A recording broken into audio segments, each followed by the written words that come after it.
Hey, good evening, everyone, and welcome to the John Henry Soto Show. My name is John Henry Soto, and as always, here is Mr. George Batista coming to you live from upstate New York somewhere, some cave.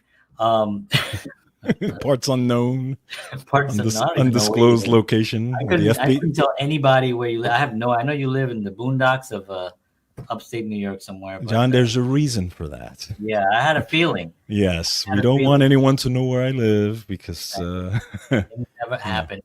Yeah, especially what I talk about. Well, welcome everybody. We are very happy you're here. As always, we appreciate you taking the time to spend with us on this evening, Sunday evening. Today is August 25th, and we are having a conversation. George and I are constantly having conversations about things that honestly we can't really talk about on certain platforms because then it gets we get brought down, shadow banned. Yeah, they say, well, that I've already been that for with all the content I do, and you look at my numbers, it makes no sense. Yeah. So I know that that's already a deal. I'm already in a category of stuff. It's fine. It is what it is. I don't care. But one of the things that we always do want to do is we want to present content that is valuable to people, right? We talk a lot about artists, but this is also just people in general because I'm out in the world and I'm going to clubs and not clubbing like I'm some clubbing guy going to clubs. I don't mean that kind of clubbing, but I go to the venues and watch musical acts and I meet a ton of people. And it's always a pleasure for me to meet all these great people. And one of the things that I know that they desperately need, and all artists do, is direction. They need answers to certain things. They need, why am I not feeling well? Why am I sluggish? Why is this water taste funny? All these weird things that we have to deal with, So responsibility obviously has to come up to a level where you say, okay, why am I not feeling well? Let me sit down and figure out, okay, what do I eat? Do I exercise? Do I get enough sleep? Am I on some medication that's maybe making me feel not good? So there's all these things that occur. So George and I are going to attempt today to have a conversation about certain subjects and how you can take certain responsibilities on your own to protect yourself from the environment as you build your creative legacy. And as an artist, that is the key thing. You want to build something that can stay behind when you're gone, that can influence others, that your children and your grandchildren and and their grandchildren and the future generations can go back and say, oh, this is where they were at that point. This is where they're. And I'm going to talk a little bit. In a little bit, I'm going to talk about a thing that I talked about on my stories and a live that I did earlier today about Rick Rubin. I quote a lot of Rick Rubin. Yeah, he's great. If anybody's noticed, I just like the way he views life from his angle. He's seen the biggest of the biggest names in music. He's produced the biggest names in music. He doesn't play an instrument. He doesn't sing. He doesn't write music or anything, but he just knows. He just has an instinct, and yeah. So I like the way he communicates. And he said a few things today that I'm going to talk about in a little bit. But what we are going to attempt to do today is try to give you some sort of direction on where you can take responsibility to handle certain things in your life, because it's a dangerous environment. And we're going to cover nutrition is going to be one of them. We're going to cover water, and we're going to cover philosophies, philosophies, basically. Whatever philosophy a person has, a religious belief or some type of a foundational thing, right? And so we're going to cover those three things, and we're going to attempt to not get taken down, because we're not going to say anything. We're gonna say what we do, and I think that should be enough, because I think George, being a wellness coach, he's basically my wellness coach, because I'll go to him whenever I have any ailment. But once again, he's not a doctor, so yeah. So anything that we say here, these statements have not been evaluated by the Food and Drug Administration. This program is not intended to diagnose, treat, cure, or prevent any disease. Please seek the advice of your doctor. And having said that, now let's at your own risk. So let's talk about this subject here. George, how are you doing anyway? First of all, before we even jump in here, I am excited about this topic. I'm interested. I mean, this. Do we have a topic? Well, this show, put it that way. Yeah, we really don't have a topic, but that's okay. That's actually good. It's spontaneous. Yeah, I want to see what the environment. It's yes, surviving the environment as an artist. That's kind of like what I put on the tag thing on this thing over here. How do you protect yourself from the environment as an artist? That's what I wrote. And if you think about it, environment is the whole environment. There's people in your environment. Yes, hopefully. Right? There's people, there's air, there's water, there's food, there's everything, Yeah. It's it's earth, wind, and fire, Wow. It's all around us. Yes. And we really have to protect ourselves. We're living in a really strange time right now, right? Because we're living at a time where you go into a supermarket and there's health food sections, meaning the other food is not. They're saying it, right? Yeah. So there's a health food section. There's an organic section. Yeah. This is where you get your organic food. Well, what's organic? Well, it means that it was grown by a farm without pesticides and grown naturally, and the rest of it not. It's filled with stuff, right? So I mean, that is basically, I'm not saying that there's a controversy behind that. No, that's the way the system works right now. Yeah. So we're not playing, they're not playing fair with us. You know what I'm saying? It's not really a fair assessment for us to sit here and think that, well, I'm sure that they're looking out for our best interest, because I don't think that they are. And I don't think that everyone in that field is evil, but money has a way of getting people a little bit cuckoo. And when you have, and I've said this before, when you have a publicly traded company, no matter what it is, the only way that company can expand and make more money for those stockholders is to sell more of what they're selling. So if they're selling coffee mugs, how do you sell more coffee mugs? Well, you got to do more ads. You got to put more coffee mugs. You got to knock the other cups. The other cups do not hold liquid as well as my coffee mug. Right. The other coffee, the other mugs have holes in them. Whatever has to be done to sell more of these. Why? Because people put in their hard-earned money in buying stock on these companies, and they want to see results. Yes. And there's pressure in that. So there's probably a lot of people that work in that industry that feel horrible about what they're doing. Of course. They're making money, and they're like, but they probably don't even want to think about it. They're probably it's so in the back of their, like, they don't even want to confront it, that they don't even look at it. Right. They could be selling the worst product that they know kill people. Yes. It's like back in the day, Philip Morris, right? I mean, and cigarettes are still being sold, but it's dropped tremendously, right, because of the fact that people found out, and then it became a very well-known fact. Smoking will kill you. It will shorten your life. Right. You will die. You will get a disease, a cancer. It destroys almost everything in the body. Why? Not because smoking was a horrible thing 100 years ago when they were growing their own tobacco, they were drying it, and the Indians all smoked different herbs and everything like that. There was no problem up to the point, but then you start putting chemicals into these things and you start making them addictive. Why? You got to sell more.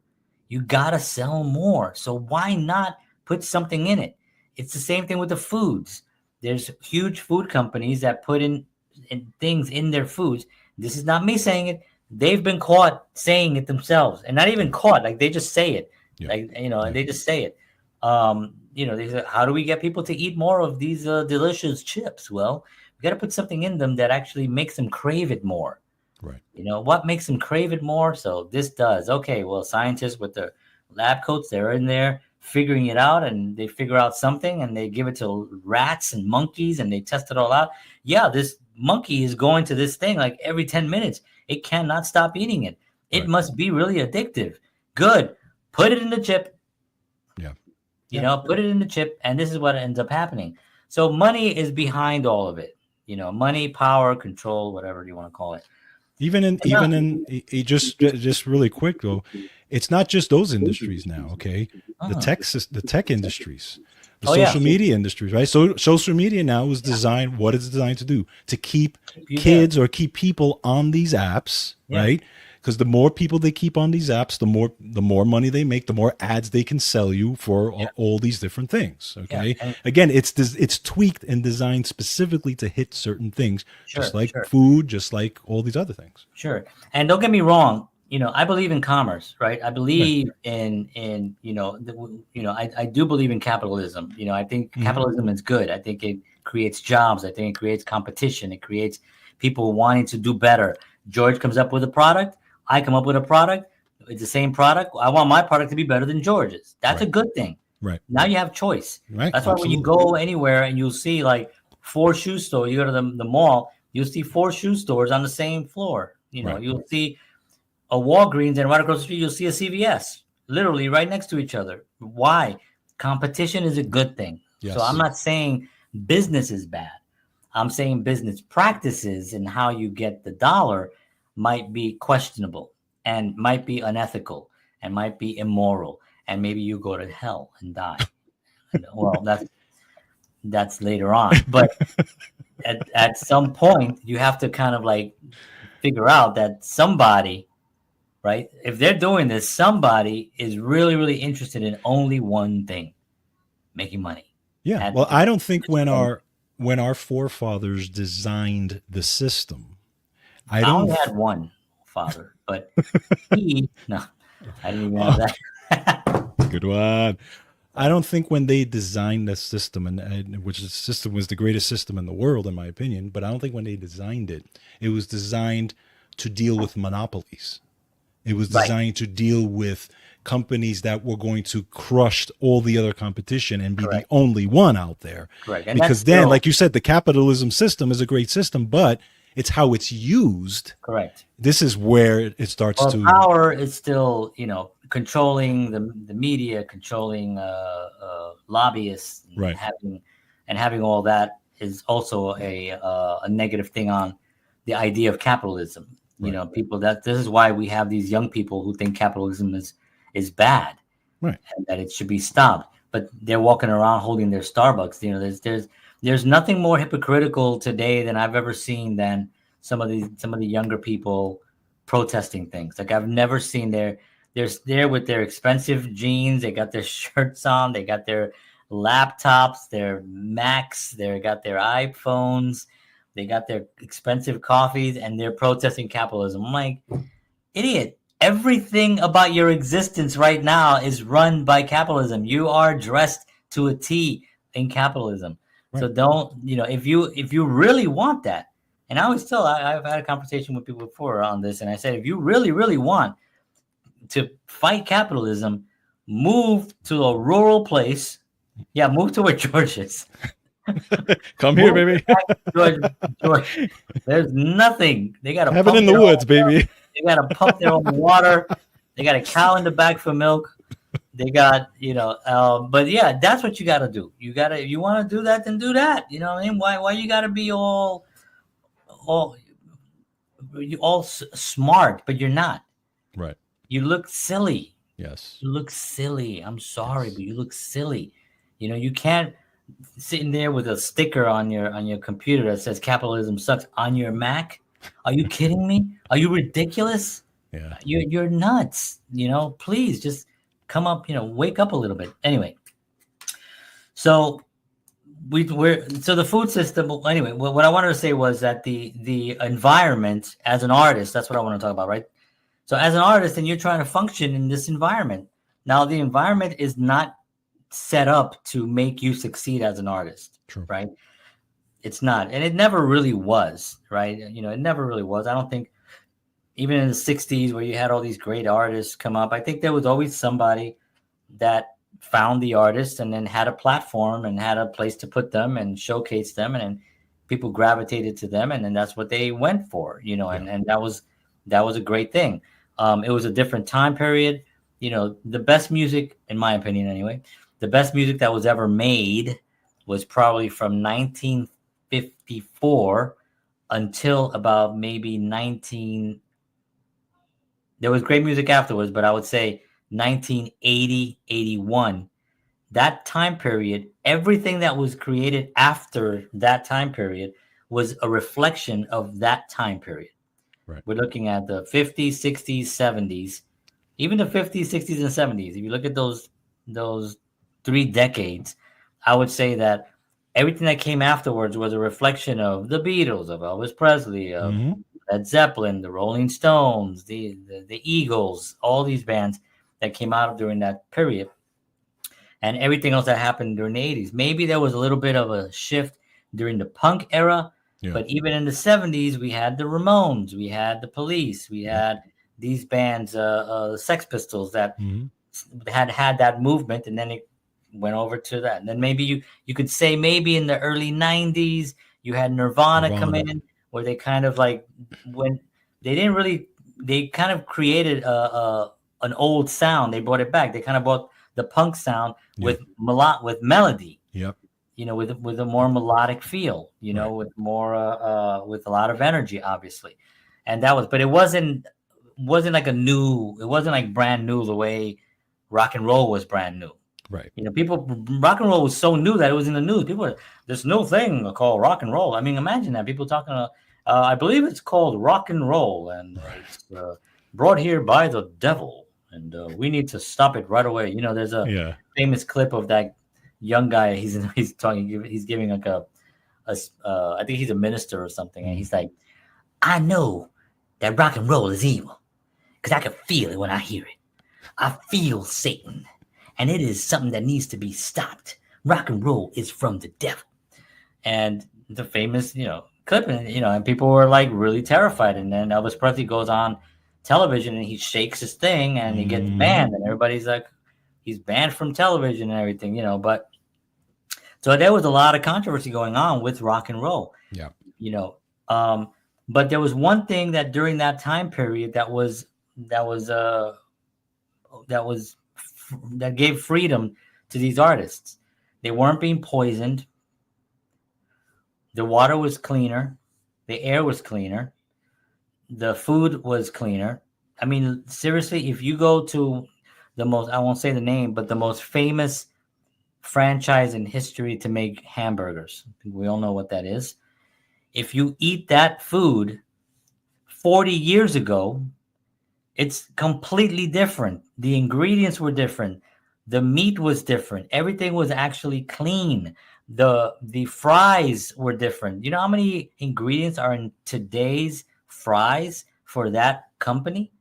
It is so obscene, the ingredients. You put them side by side. You can go online and research this, by the way. This isn't John Henry Soto talking crap. It'll show you what the hamburger had ingredients wise back in 19 whatever and what it is today. And you'll see that and why do they do that? It costs a lot of money to cook in tallow. Right. I mean, that's what they were cooking in fat. Fat is good. Cooking in fat is actually good. They stripped that away. Remember, everything was fat free. Everything was fat free. Fat free.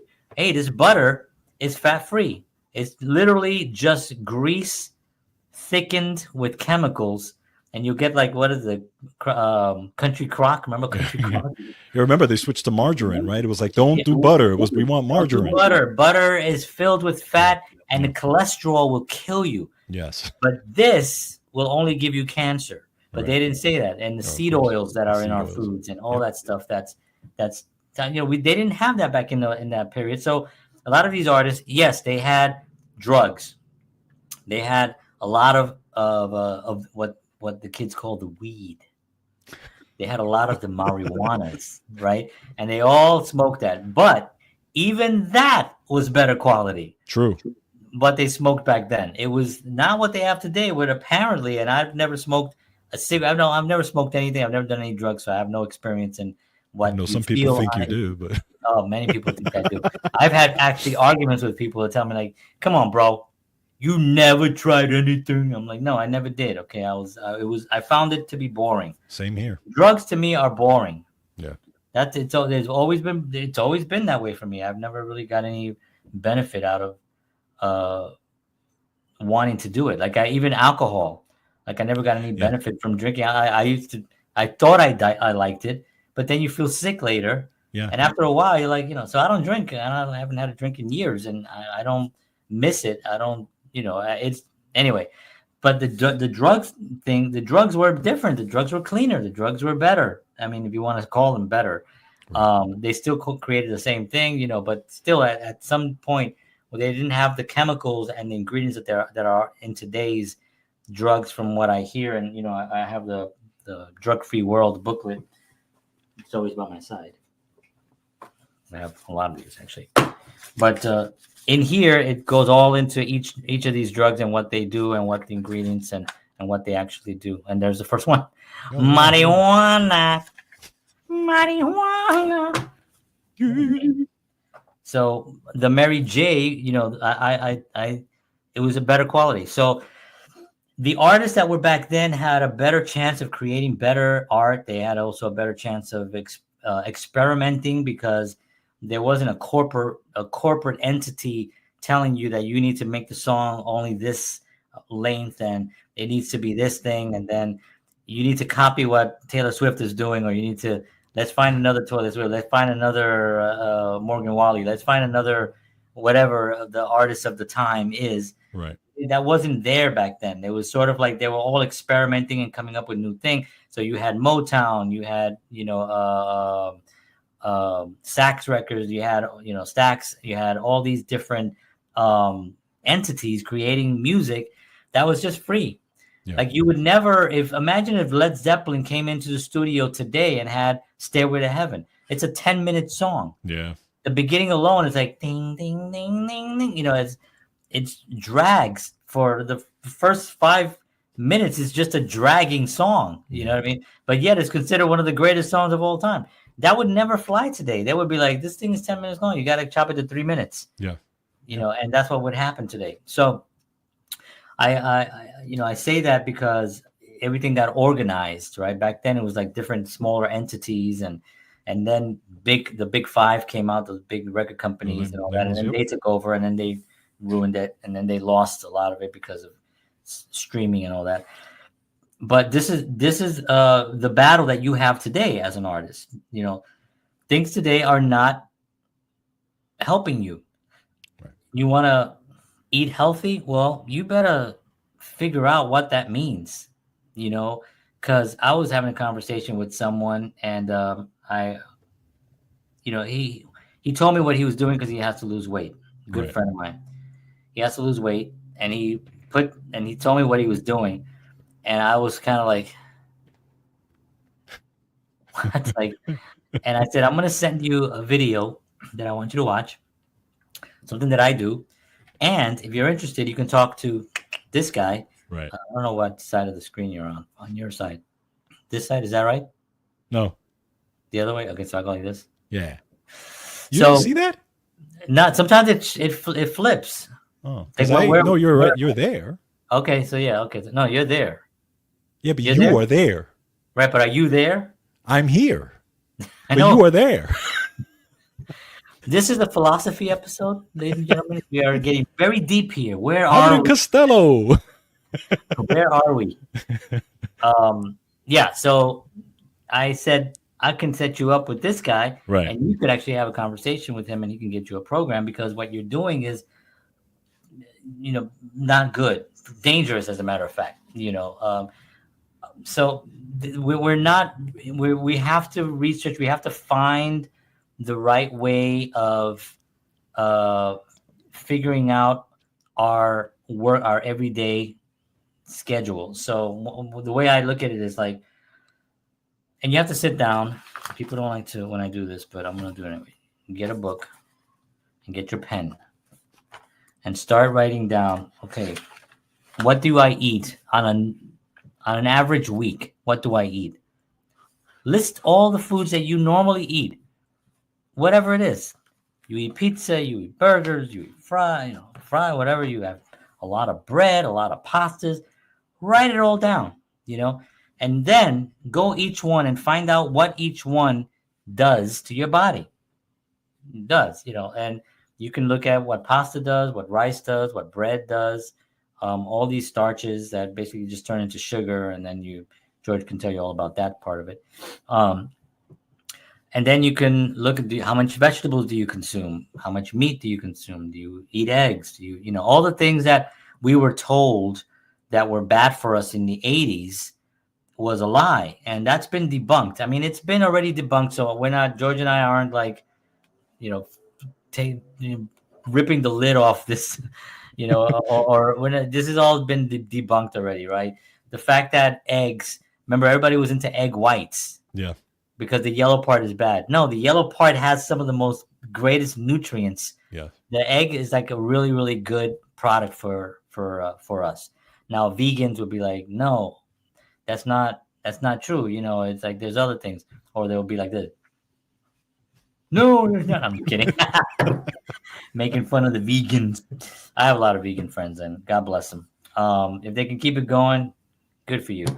But eggs are good for you. Yeah. So there's lie number one. Butter. Butter is good. You have to get good quality butter. I get that gold Kerry, whatever it's called, gold Kerry. Oh, yeah, I know which one you're talking about. Kerry Gold, I think it's called. Yeah. Very good butter, and it's a good source of fat. What's meats? Meats. Oh, red meats, high cholesterol, your blood. You could die. You're gonna die. And everybody was like, "Oh, we got to cut down on the meat. So what should I eat then?" Bologna. They sell you bologna. They sell you salami. They sell all these processed meats that they're selling. Those are the things that were being pushed. Not to mention the TV dinners and all the stuff that was really popular in the 80s that was being pushed. Spam, things that were just really, really no bueno. Fish, people were like, well, you gotta be careful with fish. Can't eat too much fish. There's mercury in the fish. Like, yeah, there is to some degree, yes. But the omega-3s that you get from fish is way more beneficial than whatever else. And you're not going to get farm raised. So if you want to buy fish, don't go to look. You have to look at the thing. And I've seen it sometimes. It'll be like, wild caught would be like $25, and then farm raised in someone's toilet, $7.99 a pound. Saying, I'm just gonna get that. No, there's no benefit. You could even put them side to side, and you see the colors. Yeah, you see the color be like, it's like, no, you get the farm, you get the wild caught salmon, you get the wild caught fish as wild as you can. Stay away from tilapia. Tilapia they're basically bottom feeders, so they eat all the crap that comes out of the animals. They eat it, then they get caught and they get cooked and fed to you. Why? Because they're easy to catch. There's thousands of them. They can charge you literally $50 if you go to a nice restaurant and everybody's like, oh, I'm gonna get the tilapia. And you get the tilapia and all you're eating is fish shit. It's a new meal. It's a good one. Yeah, I love it. John, you should be on Wellness Talk. I should have you on. But I don't. The one thing I don't know is what they actually do. I do know what they do because I've seen it, but I can't just spit it out. But I know that it's bad. Meats, fish, butter, eggs, milk. Right? You can't get raw milk. Raw milk was like made illegal. Why? Because they were saying that it can go bad and get you sick, or it can have like what do you call it? Bird Bacteria. flu. Bacteria. Yeah, it could have bacteria. It could have a bird flu. It could have some kind of flu in there. And so no, it's completely banned. But who remembers? I'm old, so I remember as a kid when the milkman would drop 2 bottles of milk Was he daddy? In your my milkman would come. He was a short Puerto Rican with a goatee, glasses, and a hat, and he would drop what? His name was Juan Enrique, and he would actually give us milk 4 or 5 bottles when everyone else got 2. I never understood it. No, but we would get the milk, and who remembers this? Where you would you peel the top off, and all the fat of the milk went to the top. Yeah. All that. So you have to shake the milk because it was real milk. Right. It was actual milk from the cow, and you had to drink it within a couple of days. But now money comes into it. So what happens? They got to keep the milk on the shelf longer. They have to just do it long. So what can they do? So they pasteurized it. They cook it, basically. They cook it and kill all the enzymes that make you digest properly, right? They kill all the enzymes. So what happens? People now are lactose intolerant. Yeah. Did you ever hear of lactose intolerance growing up? I never heard of one person in my entire life drinking milk and then shitting their pants. Like I never heard it once. It never happened once. Same here. So for me, it's like that came from pasteurizing and killing all the enzymes that help you actually digest the thing. Then what they do is, in order to so the fat doesn't come up to the top, they have to spin it really, really fast to break all the molecules up so it stays even. And that's called homogenization, right? And they do that, and then all the fat just goes. Oh, and then now you have a milk that can stay on the counter for like 3 weeks. That's right. It can stay on the counter for 3 weeks, and so that now what is that? More money. You can ship more. You can make more. And ship more. You can ship more, ship more, shift more. Everything having to do with more. You can get more of it, and of course, more money. More shillings. So that's the milk. What's the other one? We have meats, fish, vegetables. Okay, so we got to eat vegetables. Now, nobody ever in their right mind back in the day said vegetables are bad for you, because that would be almost unbelievable, even back in the 80s, for them to say don't eat vegetables. They had to kind of keep the vegetables going. Why? Because vegetables are grown in the earth. Vegetables can be also considered biblical in a sense. There's a lot of talk of vegetables in the Bible. Even bread is kind of biblical, but the way it was made back in the days. Right. So nobody in their right mind would have the nerve to say don't eat vegetables. So what do? Well, they got to make more of it. They need more vegetables. They need bigger crops. They need the vegetables to be bigger. They need them to look nicer. Because vegetables, honestly, when you grow your own vegetables, and I've done it when I was in Bayonne. I do it today. Backyard, they don't look a beautiful red tomato. It doesn't look so beautiful. Sometimes there's 2 of them stuck together. Yep. They get lumpy. Some of them don't taste look unbelievable. But they taste incredible because they're a tomato that you grow yourself from it's like sweet. Yeah. And when you take most tomatoes are very bitter. Right. Most tomatoes that are grown, So in order for them to protect it, they have bigger fields.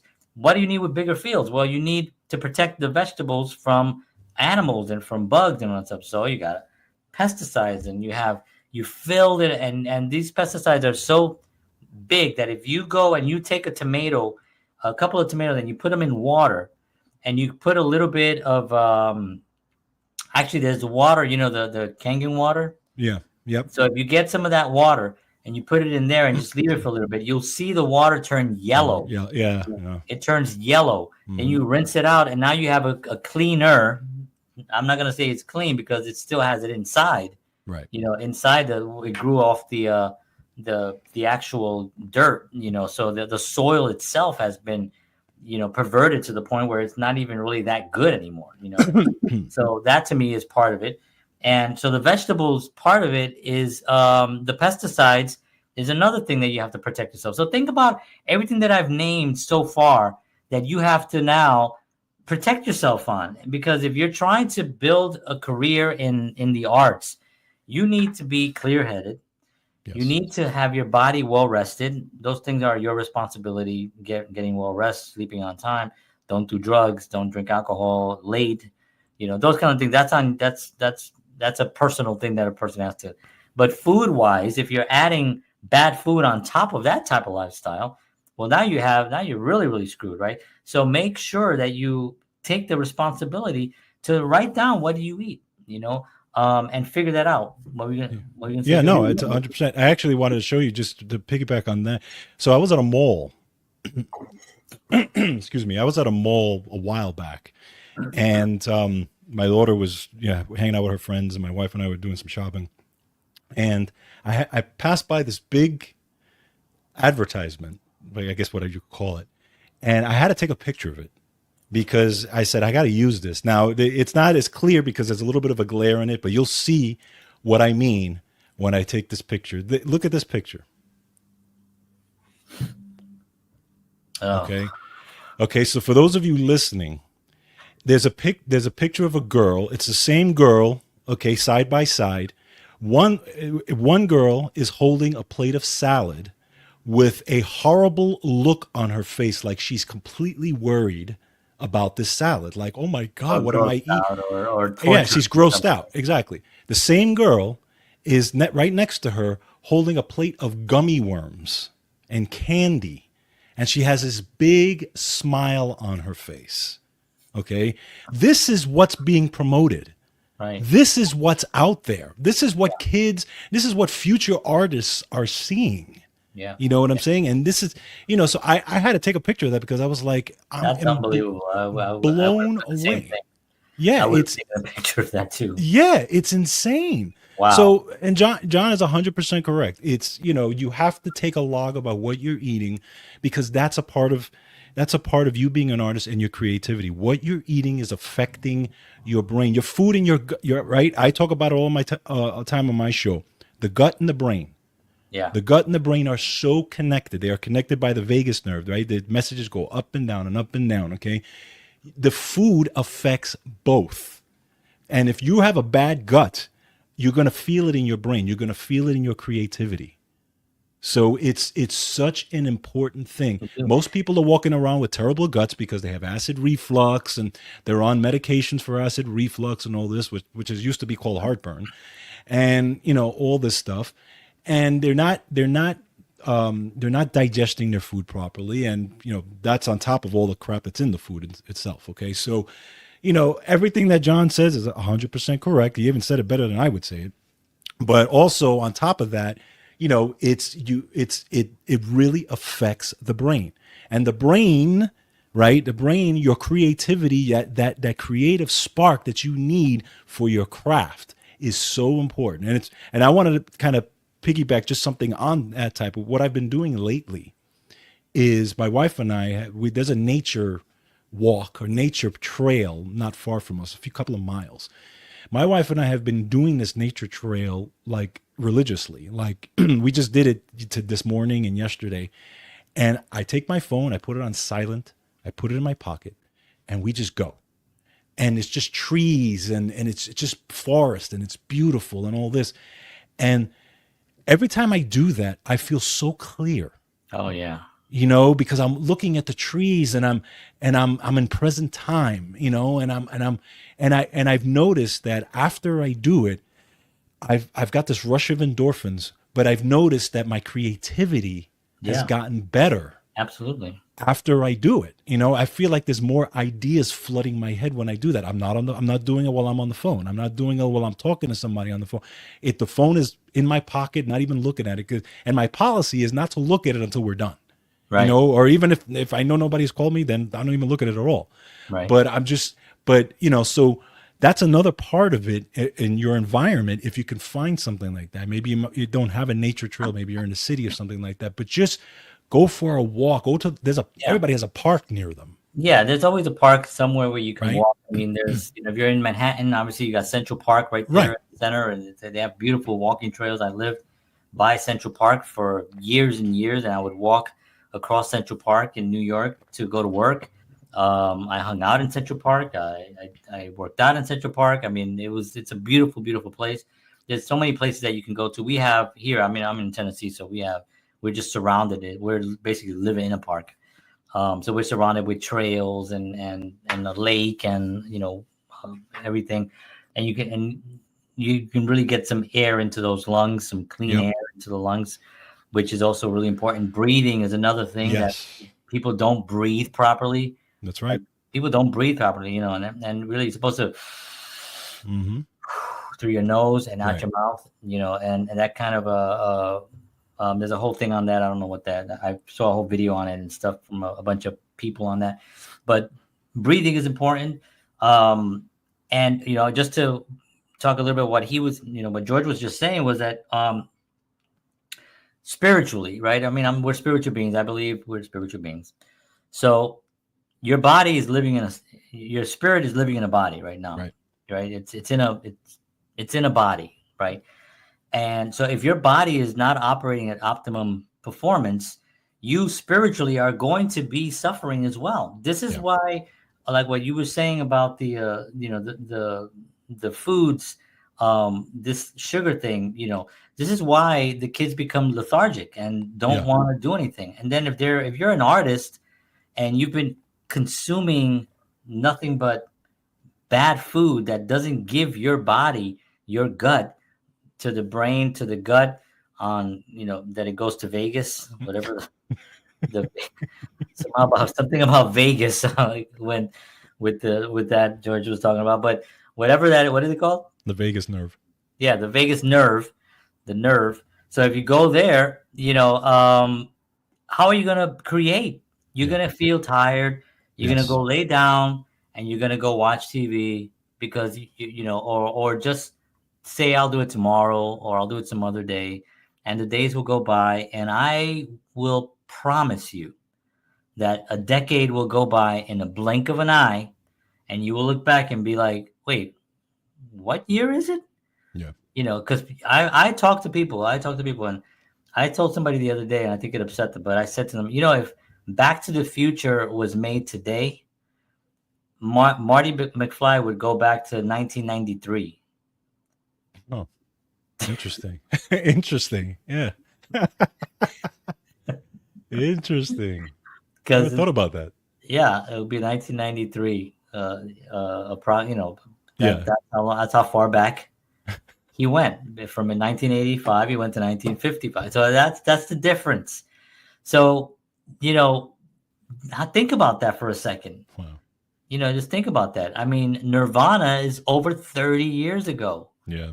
And, if people do not, they get so stuck in their workaday world, and I'm guilty of it myself. I spent probably 10 years stuck in something, and I was lucky to get out of it, but, you're in this workaday world where you look and you're like, I didn't do what I said I was going to do. This is why I wake up in the morning now with a plan, and I have a series of things that I do, and then when I'm done with it, I'm like, okay, what else can I do? And I try to come up with things, and I watch webinars, and I watch, because it's like I can't afford to lose time anymore. Right. But if you're battling against your body, like I have a lower back issue, and every once in a while it kicks in, and I need to rest it, and sometimes I don't want to rest it. Or sometimes I can't rest it. I have to take my son to school. I got to pick him up, or I got to I have to have a meeting, and I have to have this meeting because it's important. Well, I rest it. Right. I rest it, because it's part of functioning as an artist at the highest level that you possibly can. Right. And you're not going to do that with a body that's filled with toxins. Agreed. And that to me is important. One of the things I talk about a lot, that I talk a lot about, is the way to happiness. And the way to happiness is 21 precepts that basically it's a common sense guide to better living. And number one is take care of yourself. That's what's number one on the book. Take care of yourself. keep your body clean, eat healthy, get rest, and one other thing, and that's number one. So for me, it's important as a foundational place.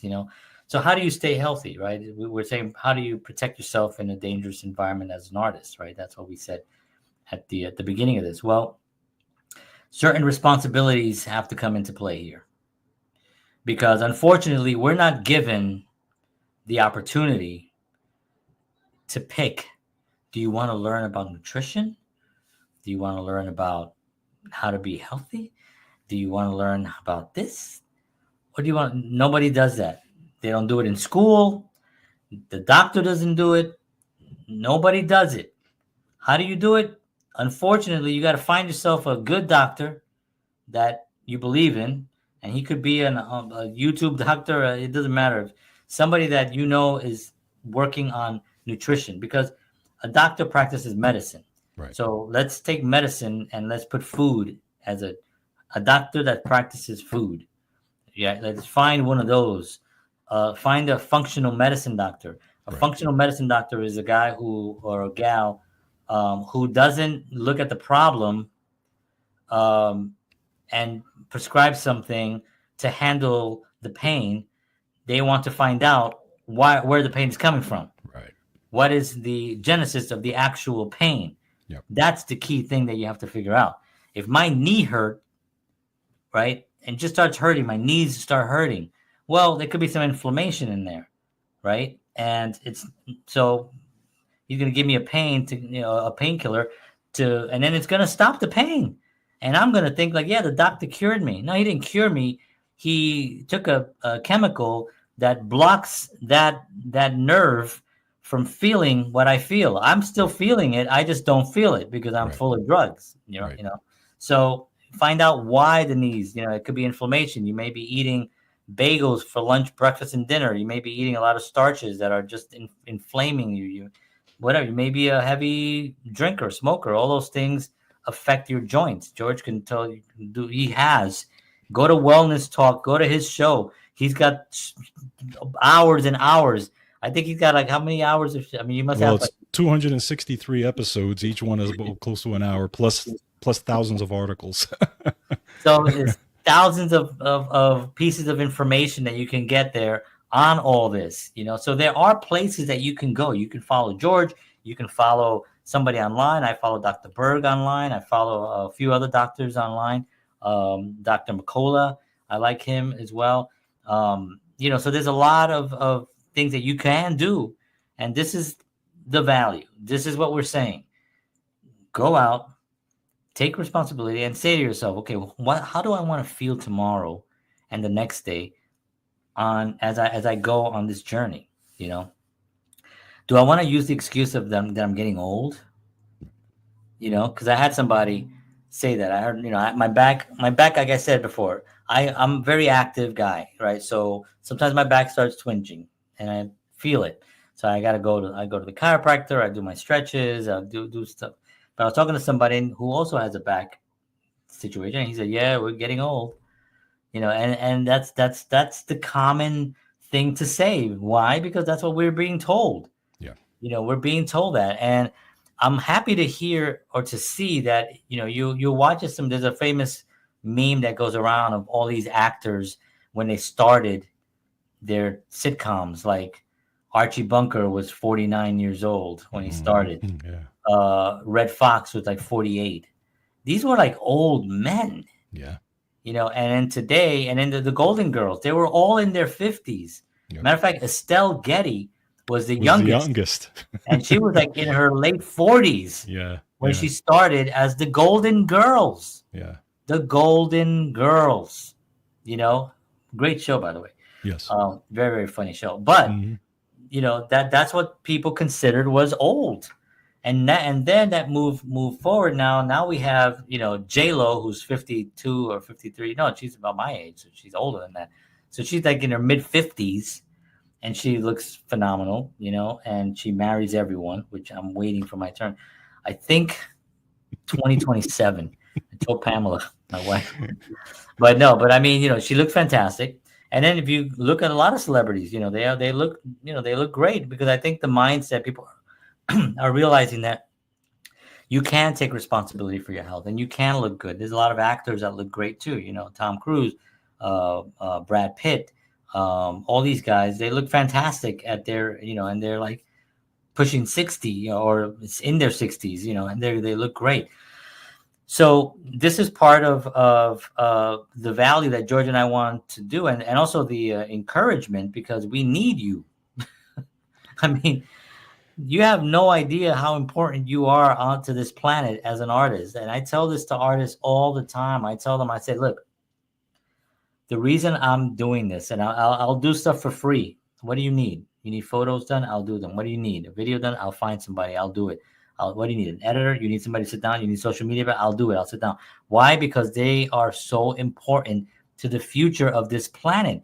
The artists really, the artists can can shift viewpoints so quickly to the positive. If anything, if I've said this before, if Jay-Z comes out and wears his hat like this Monday morning, I guarantee you that the young people are going to go wear their hats like this. Yeah. And it's like, this is the influence that they have. Artists are important. And, some people say, well, they're not as important as doctors, or they're not as important as, I think that they are. This is something that you can debate it. I don't care. But an artist created everything that you see. That's right. From the computer, the phone, the clothing that you wear, everything. There was some creative person that had to think of it, create it, and then market it and sell it. And you bought it. And if you think of the biggest creator of all, you think of God, if you believe in God. Well, look at our oceans, look at our sky, look at our stars, look at our vast planet, our animals, look at everything that's been created. The biggest artist of all time, God. That's right. So wow. For me, it's like, you cannot tell me that you're not important as an artist. You may not be moving fast enough for your taste, which is fine, because I think we all get there. We're all there. I'm not where I want to be. George is not where he wants to be. We want to be far ahead. We'll keep pushing, right? But you got to keep pushing. You got to keep creating, and you have to find ways to give yourself the ability to have a chance. And physically, that's something that you can take responsibility for. You can give yourself a chance and say, okay, I'm going to take care of myself. I'm going to drink water. I'm going to stop drinking, Cokes and sugary drinks. I'm guilty because I like Dr. Pepper, so I'll have a Dr. Pepper. But some people have things like that every day. That's true. Very true. Like they'll have their normal food is all the bad food with a drink. That's like their normal meal, and not once. True. Not twice, but 3 times a day. That's what they eat. Very fast true. food, whatever it is. So give yourself a chance to succeed. And you can do that by just taking responsibility and sitting down and saying, I'm going to do this. I'm going to you can reach out to me, you can reach out to George. George, is your email in here? No, but you can go to George Batista. George Batista. You go right there to this guy right here. He's going to help you. You schedule an appointment with him. He's going to help you. Okay. And he's reasonable. He doesn't charge a lot. Not like when he was a pole dancer. He charged a lot when he was a pole dancer. Today, he's much more. But I was in good shape back then, But so. So it was a good show. It was a very good show. Yes. Except when I hurt my back when I was upside down, then it was. People got their money's worth. Yes, absolutely. But I'm going to tell you what right now. You go here and you reach out to George, you'll get healthy. And if you want to become a pole dancer yourself, then you can talk to him later about that. He can give you some pointers. But very important. What were you going to say, George? No, yeah. So I, to kind of piggyback on some of that stuff, I also want to be honest with everybody out there too. Okay. That, I want everybody to understand. I told him already about your pole dancing. So you don't have to. I just wanted to reiterate my pole. I got videos out there. No, how-to videos. So I wanted, imagine that. No, I wanted to be honest with everybody out there about, taking responsibility, being the artist, okay, not all of it's going to be comfortable. No. Okay. There's going to be discomfort. Taking responsibility, and this is some of the things you're going to run into. Taking responsibility also means that you're going to be uncomfortable, meaning that your surroundings, your environment, people around you are going to look at you differently. People around you may say things about you, okay, that are not necessarily good because you're heading in a different direction, right? You know, giving up certain foods and getting better foods, there's a discomfort in that because your body's so used to the foods that you're eating, right? Also, you know, pushing through as an artist, as a brand, as a business, pushing through those obstacles is uncomfortable. You're going to have to fight those things. All these things, whether it's the nutrition, whether it's the water, the air, the professionalism, whatever it is, even just as simple as practicing your craft, you're going to have to fight the discomfort of, I don't have an idea today. It's not happening today. I didn't have a good gig today. I don't feel well today. All those things, you're going to have to fight through them. And this is where I say that that's okay. That's okay. It's part of it. That's all part of it. I had to go through and the reason I'm saying this is because I had to go through it both as a musician and as a nutrition person. Okay. So I had the two sides that I had discomfort in and that I had to fight in those two, even with podcasting. Podcasting, and John could tell you, podcasting was the hardest thing for me to do. This right now was the hardest thing for me to do. I never would have thought. I knew he could. But go ahead. But would I? Right. And that's the thing. Would I take that step? You know, and I had to fight myself internally to go, should I do it? Okay, I'm going to do it audio. I did it audio, but should I do it video? I suck on camera. I'm not great on camera. And I still don't think I'm great on camera, but I'm better than I used to be. And I'm getting better every single episode. So my message to those folks out there is, yes, there's going to be discomfort. There's going to be times where you're going to have to be comfortable with your discomfort, right? Just like when I get a tummy ache, right? Or when I get a headache, I don't pop an aspirin. That's me. I don't pop an aspirin because I know I'm probably dehydrated. Probably ate something that I wasn't great for me. I probably had some stress that day. I know when I get a good night's sleep, I'm going to get up in the morning, headache's going to be gone for the most part. And usually it is. Right. Yeah. But I had to be comfortable with my discomfort and realize that the body is doing that for a reason. Okay. Right. So as an artist, there's reasons that you're going through these things, whether it's physically, mentally, spiritually, emotionally, there's reasons why your body is going through these things. And again, it's okay. You can push through them, you can get through them, and then get to the other side. And then when you get to that other side, you're going to turn around like I did. As a podcaster, as a musician, as a nutrition person, I turned around. I was like, I can't believe I did all that. Right. I can't believe I accomplished all these things. Yeah. So just a piece of that, and that goes to your environment because you're going to have to deal with all these things in your environment. Correct. And finding good people to be with. Yes. Because unfortunately, the person that will knock you the fastest would be your close friends. Yes. And sometimes family members, even a spouse, may think you're crazy for doing something, you know. And I think that part of it, if you can overcome that, if you can find ways to be comfortable in the discomfort, and you can keep moving forward on that, you will get there, you know. But you have to have the knowledge, which some of the knowledge you got from watching this show. You'll get some of the knowledge from watching George. And other people, you can continue to get that knowledge, and then applying it, right? Because that you have to apply it. Everything has to be, you know, there's no use in learning something if you can't apply it. And then you have to figure out, well, how is this going to fit into my everyday life now? Because now you do become a different person. Yes. You know, and it's exciting.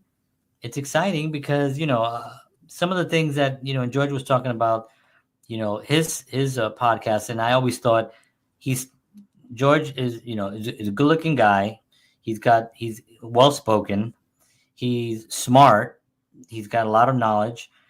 There's no reason in hell why he can't be that. I mean, look at it with this face. I'm doing it. I'm thinking to myself, you could definitely do it, bro. You know, and of course, yeah, it was difficult, but I was there. He had somebody to help him, which was me. I can. You have to find somebody. It could be Yes. it could be us, or it could be somebody you find online, or it could be your friend, or you could call up a friend and say, "Listen, I'm really serious about doing something, and I want to find out if you're serious about it, and will you join me and become an accountability partner for me, and let's do it together." It helps so much when you're with a group. I know it may be uncomfortable in the beginning. If you go to a gym and you join a gym, I worked at the gym in the gym industry, in the fitness industry for 18 years. So for me, it's a great place if you find the right one with the right trainer and you find the right environment. It can really change the game, because then you become then it's a family. You're going to go see your family every night, or at least a couple nights a week. You know what classes you're taking. It's exciting, and you can do it. This is why, New Year's resolution. And don't wait for New Year's resolution. No. Don't do that. Don't do that. There's no such thing as a New Year's resolution. That's a cop out. Yeah. That's a cop out from 6 months to New Year's. That's a cop out. Do it when you want to do it. Right. Do it now. Do it right this second, right? If you're watching this right now and you say, right this second, I'm going to change my life and I'm going to start being healthy and I'm going to start helping myself and in creating more. Do it right this second, Waiting till January 1st means nothing. There's nothing in the universe that shifts unless you're into astrology, but there's nothing in the universe that shifts in any way on January 1st from December 31st to January 1st. Nothing different happens. It literally, the sun just went around, the earth spun once and it went around the sun one time. That's all that occurred, So decide and do it at that point, because like I said, 10 years will go by so fast and you will look back. And if you take this advice and you actually do go and you do it, you will look back. I look back now, I couldn't believe how much I did in 10 years. In the last 10 years, I didn't know. I was looking at some of the film stuff I did. I did all these films and all this stuff. And I moved to Nashville and I did all this stuff for my spiritual journey. I did a bunch of stuff. I started this show during pandemic. George and I did a show about variations of shows. We did hundreds of shows together already. I mean, I had no idea. And I look back and I'm like, wow, that's awesome. Now I gotta try to double down on it. I want to do more. I really do want to do more, because I think that's part of growth. It's like you want to actually grow more. And if you ever seen me in person, I need to grow more. I want to. By the way, I want to remind you about the Rick Rubin quote. Oh my God, I'm going to talk about that next time. Okay. No, actually, if people are watching, maybe I want to say it. Anyway, Rick Rubin said something very interesting. I'll talk about it briefly, and then next time, maybe next week, I'll talk more about it in more detail. But he had said something about creating as an artist, and if you look at it like you're creating something that's for someone else, it's always for other people. It's going to be really difficult, to constantly come up with things that you think other people are going to like. Yes. Right. And he said, no, make something for yourself. Yes. And also make it that you're putting it into a diary. Think of it as an entry. Think of all your creative projects, all your artistic. What is this? Think of all your artistic. I just saw something go over. Think of all your artistic. I'm like schizophrenic. Get out of here! I'm sick of you. Anyway, but he said, think of all your. Exodore. I know, right? There's no one there. Remember that episode? That was so funny. When he comes in with his wife, he said, "This is my wife," and then Mindy's like, "Nice to meet you," and he's like, "There's no one there." Mork, she's a little Mork. A real woman comes in. Oh my God, hilarious stuff. 70s humor. Yes. Anyway, so he said you take your art and you put it into this diary, and that is your entry. Think of all your art as entries to a diary, your life diary that you're going to leave here. So would you slow down on writing in your diary? No, you just continue to add into it. You don't want to put time into it. You want to write. You want to create. You want to keep adding. And you do it for yourself. And then I added a thing when I was talking earlier today on something else. I said, you're right. You're creating something or writing, or you're whatever, you're a painter, whatever it is that you're creating it to communicate something. Right. You're trying to communicate something out into the physical universe. You're trying to put it out here. It's a communication that you're putting out here. If you can communicate properly out there, which again comes to the nutritional part, if your body is well and you can communicate, you're clear-headed, you can communicate properly, you'll communicate out there properly. Yes. And people will get that communication. Right. You know, so don't worry too much about what they're going to like or what they're going to want. You know, Rick Rubin was saying, create things for this diary, for your art diary, you know, and I really love that because it made me realize that everything that I do that I'm kind of like thinking, oh, maybe I don't want to do this now, or I don't want to do that now. No, you do it. Yeah. You do it now because it's just another entry. You don't know where it's going to go. It may go nowhere. It may go everywhere, you know, you just don't know. But stopping yourself because of that, it's reactive and it doesn't make any sense and it doesn't help you as an artist. Correct. So I love that quote, and I'll talk more in detail about that next week. We'll dive in a little bit more and maybe do a show on Rick Rubin at some point too, because I think he's a great inspiration to so many people, to myself, and he's just really awesome. So, woo! All right. Well, I want to thank you all for tuning in. I appreciate y'all so much. I mean, it does mean a lot to us. Like we always say, you can be doing anything else. The fact that you spend some time here with us means a lot to us. We definitely don't take it for granted. We are humbled by you, and we appreciate the love and the attention. And hopefully we've provided some value for you, and you can take some of this and create more. You know, create more and make your environment even better. And together we can make the world a better place. And we need you. That's one thing that I would say. I always say you are the magic, and you are the magic, and it's within you. So I want you to get out there and create that magic and make the world a better place, because we know we can. Exactly. And just remember that a pole dancer is also an artist. That's right.